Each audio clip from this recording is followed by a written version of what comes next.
So we wanted to announce this a little bit early because we're doing everything we can to make sure that our young people are prepared for entrance into Baltimore City College or prepared for college, period, or wherever they decide to go. And part of that is filling out their FAFSA forms. I think I mentioned to you all earlier that in making Baltimore City Community College free, a part of that is making sure young people fill out their FAFSA forms, because there's a percentage of our population, anywhere between 45 to 60% of our population of young people who want to go to college, who, if they just filled out their FAFSA form, they could go for free.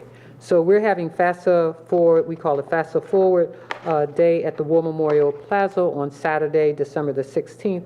And so I wanted to have our CEO of the school system talk a little bit about that and Baltimore City Community College leadership. Great. Madam CEO. Thank you, Mayor Pugh. And I just want to say that we, along with the mayor, are very excited about this event. What it really points to is the fact that a number of our young people will have the opportunity on this day to receive, they and their families, assistance with filling out the FAFSA form, which many families already know can be a complicated process.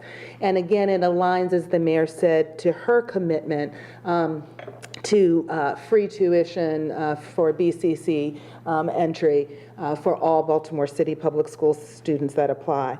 I want to make sure that we all know that last year 66% of Baltimore City seniors completed at least one college application, but only 51% of seniors completed the FAFSA. And so what this effort is about closing that gap. That's 15% of seniors last year that were not able and did not complete the FAFSA for funding that would have supported their education. In order to make this more available, get families the help that they needed, City Schools really is pleased to partner, of course, with the mayor's office and also our partners at the Fund for Educational Excellence and all of our local colleges and universities and volunteers from across the city to provide hands-on help for students and their families in completing the FAFSA. In fact, we know that in addition to the FAFSA Forward on December 16th that the mayor highlighted, we will have 7 additional dates where families can get help in completing the FAFSA. And we want our families and students here in Baltimore City to know that you are not alone. Our colleagues from Baltimore City Community College are here with us, and we are really looking forward to saying to students and families in Baltimore City that we as a city are committed to making sure you have the help that you need. Did you want to give those other dates as well? I actually do not have them listed right here. Are they on the board? Oh, yeah. Great. Very good. Okay. Thank you. I'm glad you noticed that. I had a mayor. That's why you need the mayor with you to make sure you know the. Okay, so we have December 13th, as we noted, January 24th, January 3rd, January 10th, January 17th, January 31st, and February 28th. And again, on the flyer, they'll be held at different locations on each of those dates. Families can find out about those both at City Schools website, I believe Baltimore Community College website. I know the city's website will have that. And those will be additional opportunities if for some reason you cannot make the first session. But again, we're excited and want to thank the mayor for her leadership around this. Okay. So this is the deadline for those applying to school for fall of 2018, is that correct? Yes, yes. Dr., why is there this divide between seniors who are applying to college and seniors who aren't applying for filling out their FAFSA forms? Well, and one of the things that we find is that, I mean, and I will say, even as someone who is a college graduate who has aided young people, I mean, I taught secondary students, and I will tell you that the FAFSA form can be incredibly challenging. I mean, there are parents with multiple degrees who try to navigate that system, and it can be complicated. What we also know is that a number of our young people have varying family structures, and so they might show up with their FAFSA form and not know that they need their parents' financial information, how to navigate different family structures if you're not in contact with a parent or you're being raised by another family member. And so this assistance is to really help families navigate. And frankly, we know that many professional and middle class families actually can hire that kind of support. And what we're saying is that we're behind, as well as our partners. And I think it's a wonderful mobilization across the city to really get young people the help they need. Now, the FAFSA form, I mean, there's a lot of barriers for, I mean, as we know, for students and parents to fill out, as you were just saying. What are some of the other tools that you're using to reach out to parents specifically to make sure that they know what they're getting themselves into when they're signing for these forms and making sure that all the numbers are exactly correct and you're not writing in the wrong social security number or whatever? Well, and that's why we'll actually have the one-on-one help that families need. I mean, oftentimes what happens, to your point, is you get through the form and then you hit a question that's particular to your situation. The purpose of this day is to really help provide families with that, frankly, in the moment guidance, because oftentimes that's what trips families up. Did you want to add? Yeah, just a few words. Please, thank you.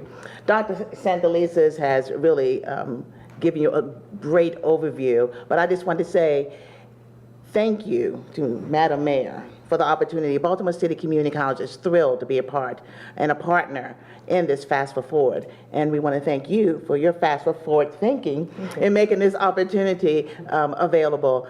We're thrilled that we're also working with Baltimore City Public Schools. They've been a tremendous partner, and we look forward to all the FAFSA Forward events. Thank you, Madam Mayor. Can you state your name? And spell, please.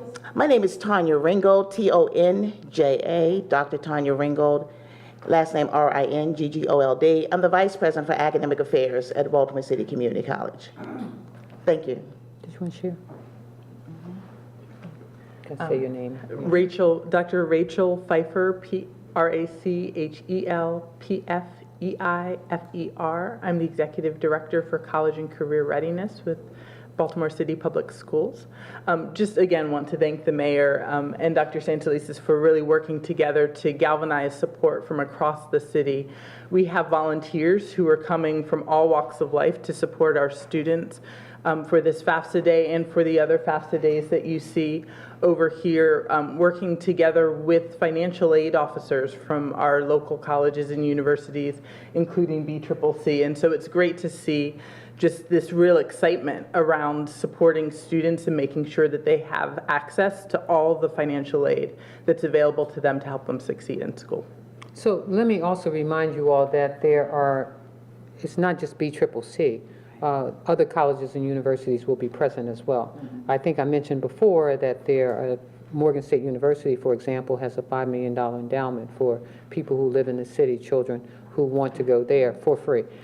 Johns Hopkins, if you earn a certain grade point average, you can end up there for free as well. Coppin State University has said that if you finish Baltimore City Community College, you can come there for free. But also, if you fill out your FAFSA form, you probably could go there for free as well. So I just want to remind you that it's Coppin State University, Johns Hopkins University, Loyola University, Maryland, Morgan State University, Maryland Institute College of Art, Notre Dame of Maryland, and the University of Maryland will all be present because they too will be seeking these individuals from Baltimore City who want to go to college. So thank you all. Thank you. Thank you.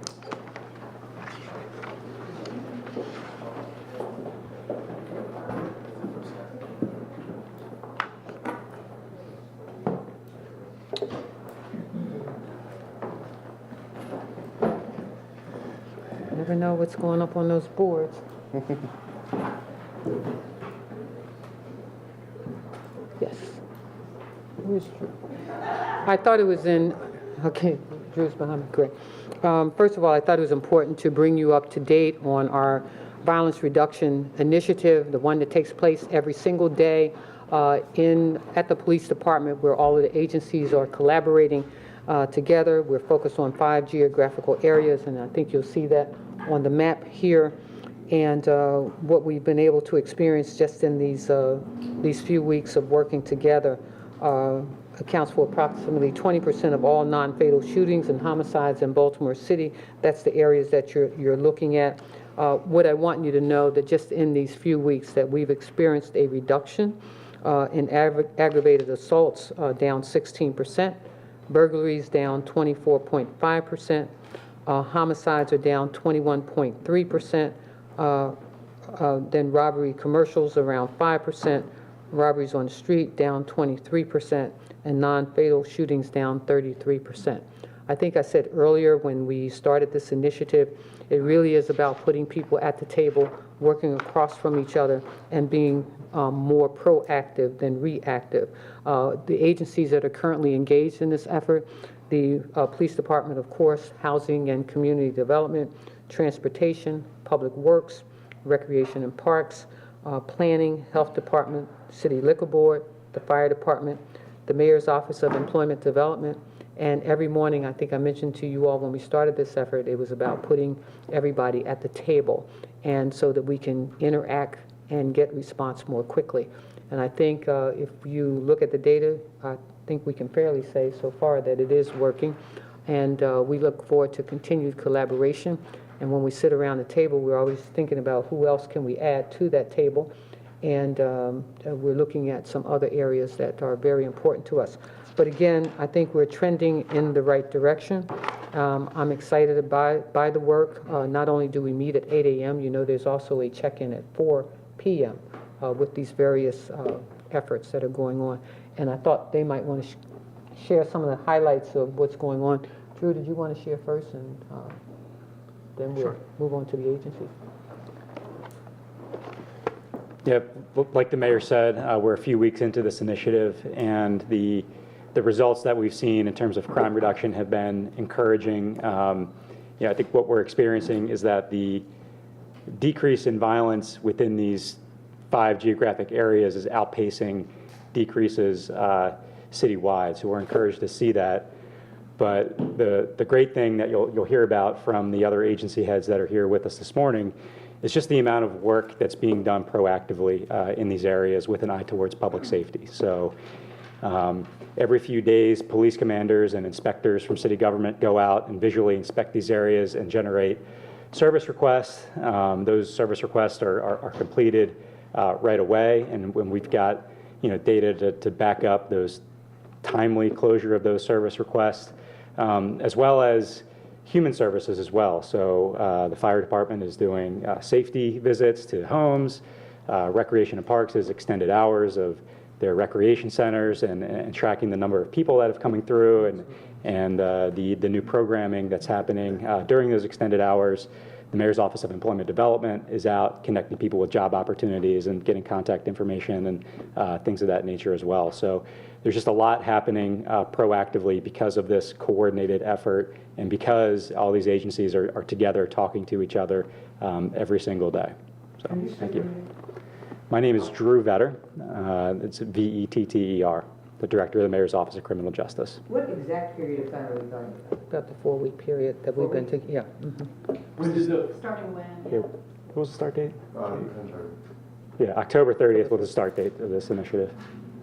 Isn't there a traditional downturn in crime right around this time? And how are you differentiating between that actually happening? Yeah. The data doesn't show that. We also compare from year to year at the same time, and we're still trending downward in comparison to last year. In fact, where's Kendra? Because she can give you those data points from last year, the same time where we are. We're trending downwards all the way. I want to go to the, let me have the commissioner speak, and then we'll have the other agency speak. Sure. Thank you, Madam Mayor. The mayor has spoken about this aspect of her violence reduction plan on numerous occasions. And I think one important thing to remind you guys of again is that those 5 violence reduction areas geographically account for 2.3% of the city's geography. But like the mayor said, those 5 violence reduction initiative areas saw over 20% of the murders and non-fatal shootings. That's why they were chosen. And you're going to hear from the other city agency heads. When you hear the term service request, a service request that is fulfilled and accomplished by the other city agencies makes life better for the folks who live in these historically decades and decades and decades of underserved communities in our city. So the police department is no longer the only city agency that these folks who live in underserved communities for decades see. They're now seeing the rest of this good government trying very, very hard to do this good work. So October 30th might not seem like a long time, but being able to pause and recognize the momentum and the crime reductions that are being accomplished across the board is something that we find very encouraging. And ending 2017 on this note provides us with a lot of momentum going into 2018. And we're happy that other aspects of law enforcement outside of Baltimore are recognizing the importance of continuing to assist us and the mayor in her ongoing violence reduction plan. So I'll turn it over to back to the mayor and the other city agency heads, and again, thank them for the work that they're doing, because this is the delivery of good government to historically underserved communities. And I think the mayor's to be applauded for taking the lead in doing this. So thank you, Mayor. Thank you. Fire Chief? When we began this process, the mayor's certainly her mission word would be collaboration, and her goal was that we cross-pollinate in order to effectively improve life conditions in these areas from a public safety standpoint. So from that perspective, the fire department, we are part of the group that meets every Friday. We're part of the group that speaks at the end of that afternoon to figure out what accomplishments we've done and we've made and how we should focus our resources into the next couple days. And we're literally doing this at the microscopic level to try to get the best results we can. To that end, the fire department has done just in that area over 2,400 safety visits. We've also inspected approximately 90 businesses. Those who weren't in compliance, we're trying to bring them up to speed. But going back to the home visits and the safety the safety visits that we do, we also partner with other agencies. Case in point, MOED goes out with us so they can talk to the community and talk to the neighbors. They have an opportunity to talk one-on-one with each residence we go to about employment opportunities. So this is certainly a strategic plan of the mayor that we believe is effective and right to do at this time. Mayor. Health Department and Transportation and then Parks. Good morning. My name is Jeff Amherst. I'm our Director of Legislative Affairs for the Health Department on behalf of Health Commissioner Dr. Alina Wen. We've been working, as everyone's mentioned so far, to collaborate across our agency and other agencies to devote resources to help prevent crime upstream through items like overdose outreach and prevention, distributing naloxone kits, and finding ways within these zones to concentrate our resources to help these numbers go the direction they need to go. Transportation. Michelle Puchel, Director of Transportation. We've closed out hundreds of service requests in transportation, focusing on street lights. In the last week, we have relit 20 to 40 street lights, both on the streets and in alleys. I must say that the partnership with the other city agencies has been wonderful, but I also want to focus on our partnership with BGE. The Streetlight Initiative is really critical with BGE. I also want to state that we've been proactive with looking at abandoned vehicles. We've marked, tagged, and towed away numerous vehicles in the area. That area is in the range of... In terms of abandoned vehicles, somewhere in the neighborhood of 200. And then tows were in the neighborhood of 300. So as you can see, there's been an aggressive program, and like others, this is about returning livability as well as violence reduction. Thank you. Thank you. Thank you, Mayor. Reginald Moore, Director of Recreation and Parks. I know we've been talking here for the last multiple weeks here about BOLT. BOLT is our business, art, leisure training, team building program. This Friday, we'll start another initiative, and it's with creative art. We're teaching kids, believe it or not, how to crochet.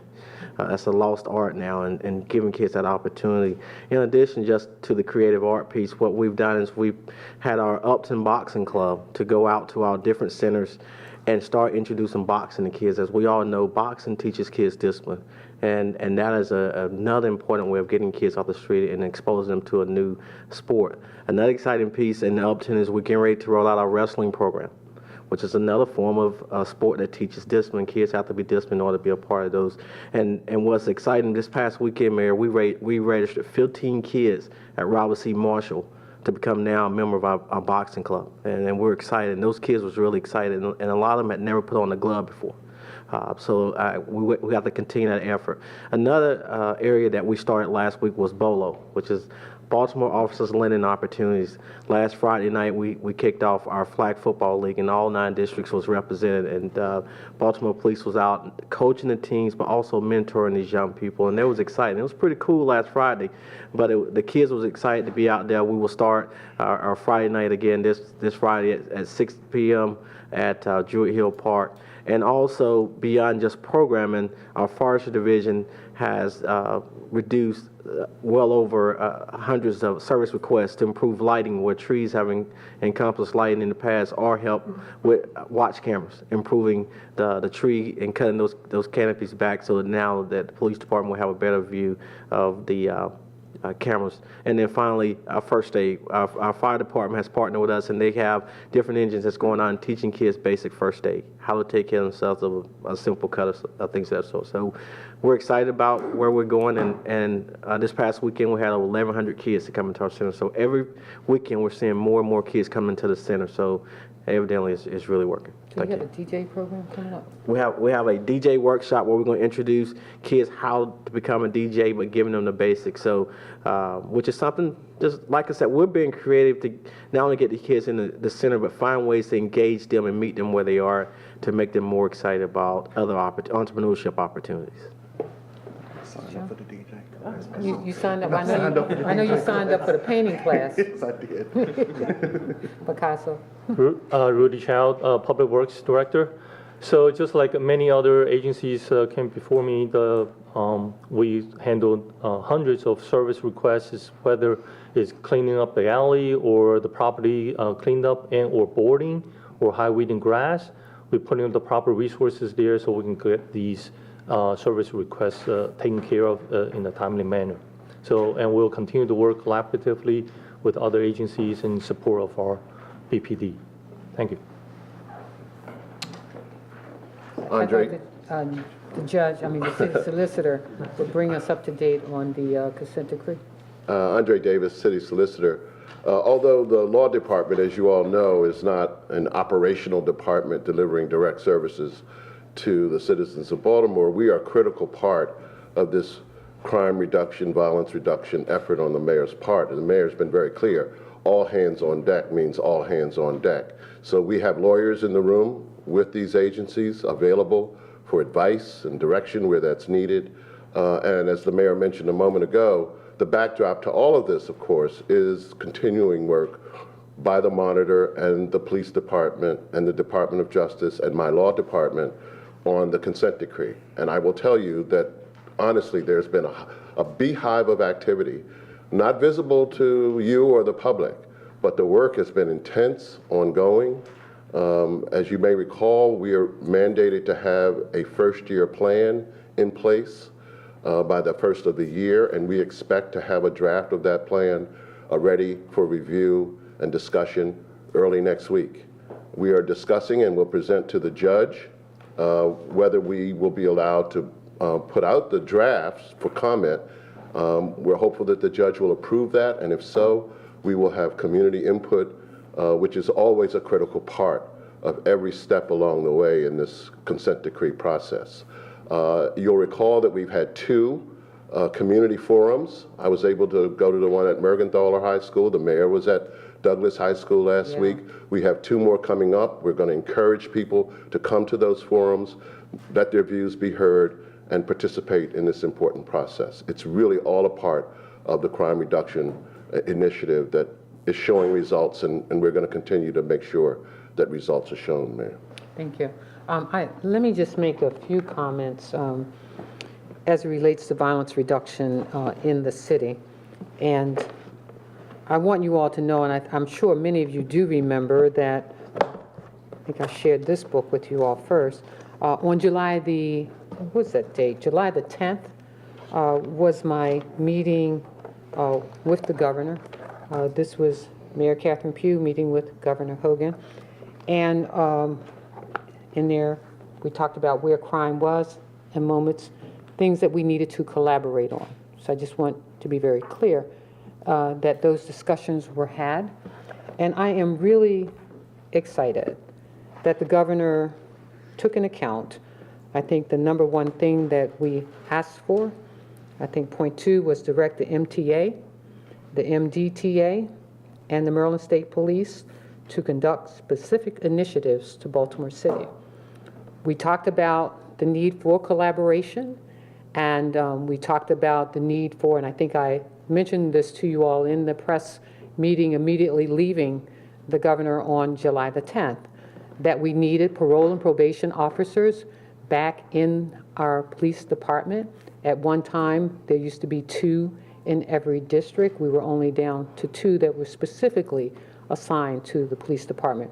There are currently 220 some odd parole and probation officers that are currently in the city of Baltimore. I was really glad to hear the governor say that those that are here, that are already here, will be directed to work with our police department. That includes the 2 individuals for each district. And so through Drew Vedder's office, they will be coordinating that particular effort. So we're grateful for that. We talked about the need for additional collaboration moving forward. You all heard about the CORE program, and the CORE program is operating in Baltimore. In fact, we're just about out. We need additional dollars, and we need the MOU to be extended, and we look forward to that extension. I want to also remind you all that we're not just focused on the short term or in the long term, as you well know. We're focused on the long term and the short term.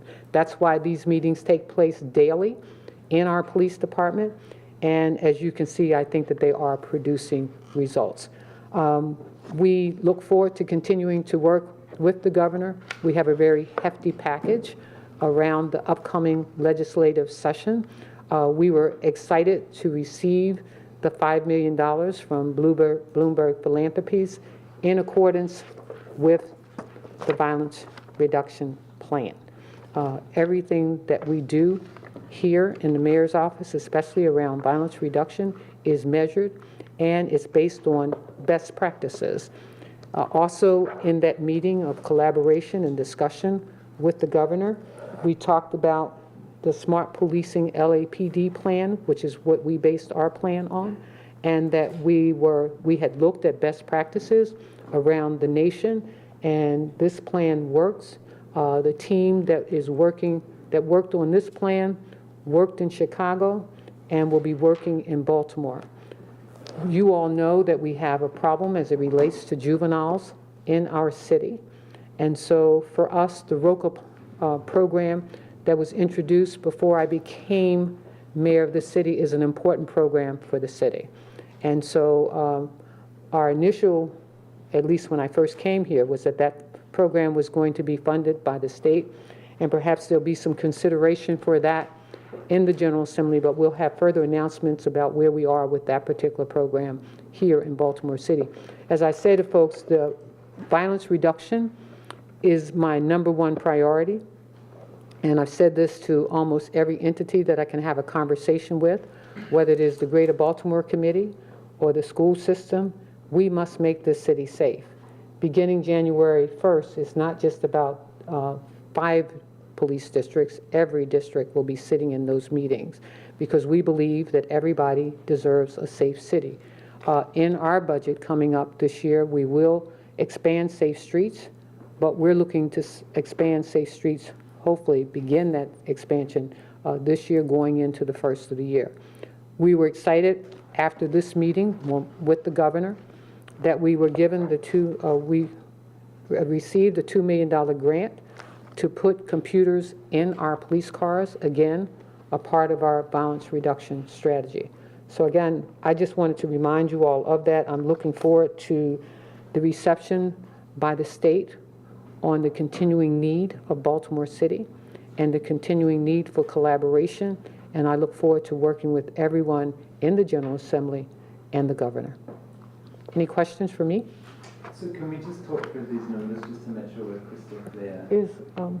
Yes, come on. So the first two columns are the weekly averages in the 5 target areas or citywide? Okay. There's the 5 target areas. And the target areas are police districts, or are they divided up differently? It's those on the board. Those on the board. Okay. But the numbers are citywide. So the numbers that are reflected on the board is the percent reduction in the daily average of incidents within each one of those 5 geographic areas that are represented on the board. So we looked at the average number of incidents within those areas leading up to the initiative, leading up to October 30th, and then we've looked at the data post October 30th, just to make a comparison of, how the victim data has changed during the initiative as opposed to the period prior to, and that's what's represented on the board there. And again, just for clarification, 1.5 is 1.5 persons. Is that what you're saying? It's not like equals, one equals, Yeah, it's an average across weeks. Okay. Yes, correct. And how far did you go back when you counted prior to initiative? It was the 10 weeks leading up to the initiative. The 10 weeks prior to the initiative. I'm sorry, and when that started, October 30th? No. The initiative started October 30th, yes. Okay. So the 10 weeks leading up to October 30th. And just for clarification on the map, because I see all of the police districts up there, but then how do the 5 divisions work exactly? Is it the bold lines there? I'm sorry. So the areas we're talking about are the yellow areas on the map there. I don't think you can see. Can you just say what they are, just the neighborhoods? Is there some shorthand way for us to? No, because there are a lot of neighborhoods in those particular areas. So, for example, I'll do the Vanna White for you. This is one, this block area here. And if you want to come up afterwards, you can come up and see the map. And then it will be this block here. And then there's this block here. And then there's this block here. So this represents about 5 police districts. So we're seeing that reduction there, and that's why I said beginning January 1, all of the districts will be looked at as a whole. And could we get some kind of comparison on the service requests that all the other agencies have done since, I guess, maybe that same 10-week period? We can provide a data summary. Yeah. And a closure rate as well, going from, I think we're now at about 1.5 days. Yeah, the time to close on the service requests for these 5 areas were below 2 days. The average is about 1.5 days to close service requests for these areas, and that's significantly below the city average. And is this focusing on these 5 areas diverting resources from the other areas, or is everyone just working harder? Everybody's working harder and smarter. Can we get a comparison from last year's reduction numbers to this year's reduction numbers also in email and writing possibly? Are you talking about the crime? Or the service requests. I'm referring to crime. Yeah. Yes. Yeah, we can provide that. Thank you.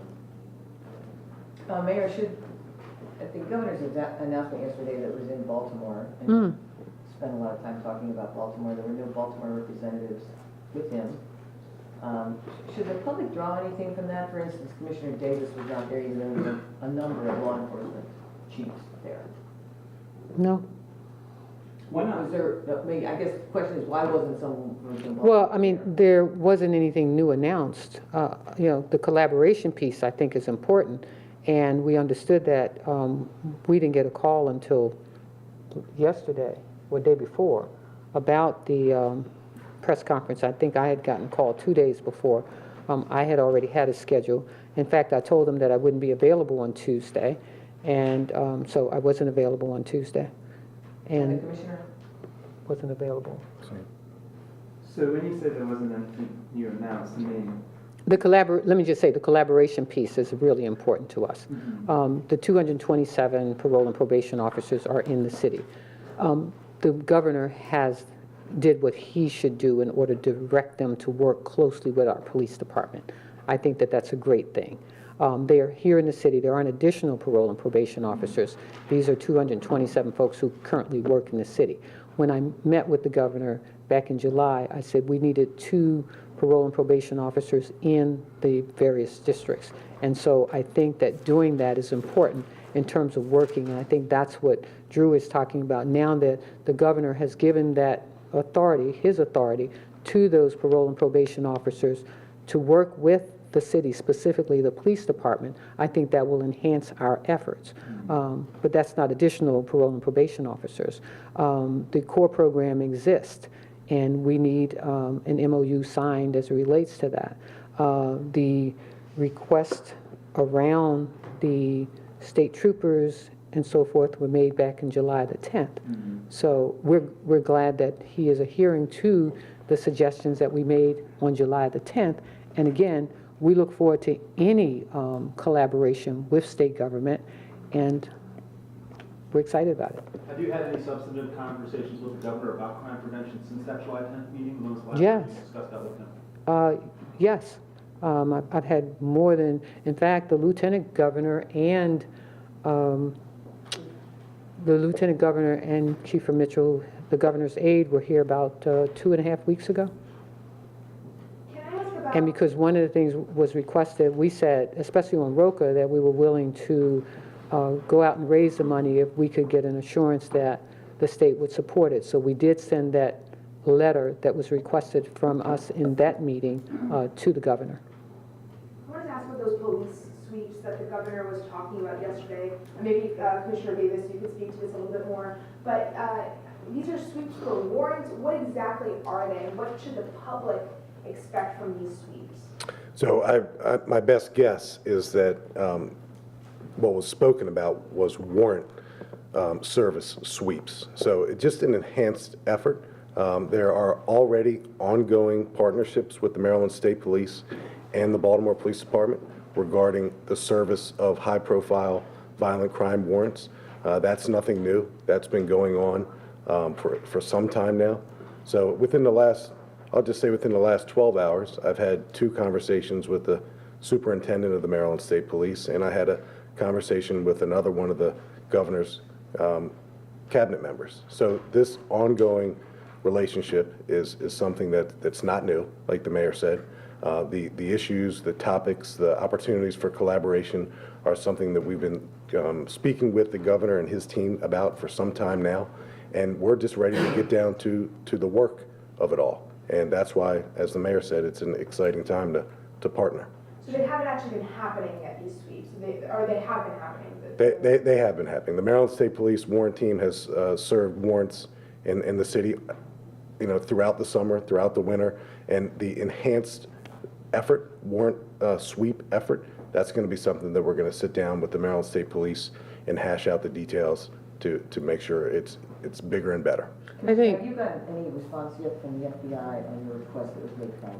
No, Jane, I have not received a request from the FBI yet, and a response, rather. I have not received a response to my request from the FBI yet, and I certainly look forward to that moment. So, and let me just say also to that, not only has that request been made by the commissioner, we've coordinated letters from the city council, the city delegation, and the congressional delegation. The police commissioner has to make that request, and I've made that request, and collectively the entire city delegation is making that request. And so to the extent that we can continue to, apply pressure, and I can tell you that having a conversation with Ms. Suter, as I do on a regular basis, she too, what we want is the right conclusion to whatever happened as relates to this particular shooting. Madam Mayor, going back to the governor, he talked yesterday about increased demolition of vacant housing in the city. How can the city step up its demolition of vacant houses, and what particular areas would you like to see targeted by the state in terms of increased demolition? Well, additional dollars would be very helpful in that. And so as you can ride up and down the streets of the city, whether it's Mulberry, Fulton, Bennett Street, all of these areas where boarded-up houses are abundant. We've done a great job in working in the East Baltimore corridor, and we still have some work to do over there. We did a big demolition over there earlier this year, and there's certainly room for more demolition in the city. It is great to be able to look out of the window, at least looking towards Johns Hopkins, and see a different view from the view that we used to see about 5 years ago out that window. And do you currently have any targets in terms of how many more houses you would want Oh, to yeah, demolish over? absolutely. I think I'll put you in touch with Mr. Braverman, because we have a target, and there, again, we own something like 16,000 boarded-up houses. All of them don't need to be demolished. Some of them need to be redeveloped, and we're working to redevelop some of those areas. But demolition money is really important to this effort, and so one of the things that we need to do is extend the MOU on the core program. How much has been spent so far? You're saying it's about out? I'll get that information from you, from Mr. Braverman. Okay? Thank you, everybody.